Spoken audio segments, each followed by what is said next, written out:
Hello friend, সবাই কেমন আছো? তো আজকে আমি বানালাম ঘরে রসমালাই। তো ফার্স্টে আমি পনিরটাকে অল্প মেখে নিলাম, হাত দিয়ে মেখে তারপর এরকম বানিয়ে নিলাম ছোটো ছোটো বল টেপে বানিয়ে। তারপর এখানে আমি রেডি করে রেখে দিলাম।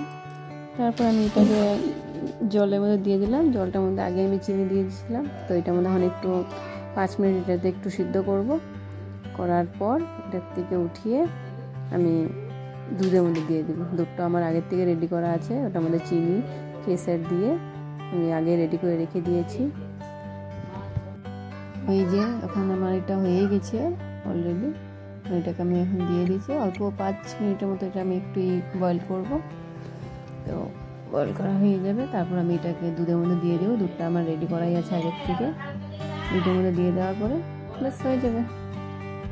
হয়ে গেছে মোটামুটি এটা এখন আমার বয়েল। এখন আমি দুধের মধ্যে এটা দিয়ে দেবো। এই যে আমার দুধটা ওইদিকে রেডি হয়ে গেছে। এখন আমি দুধের মধ্যে একটা এক করে দিয়ে দেবো।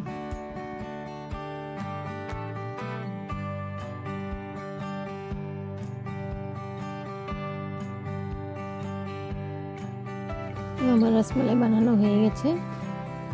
ভিডিওটা আজকে এখানে শেষ করি। বাই বাই, দেখা হবে আমার নেক্সট ভিডিওতে।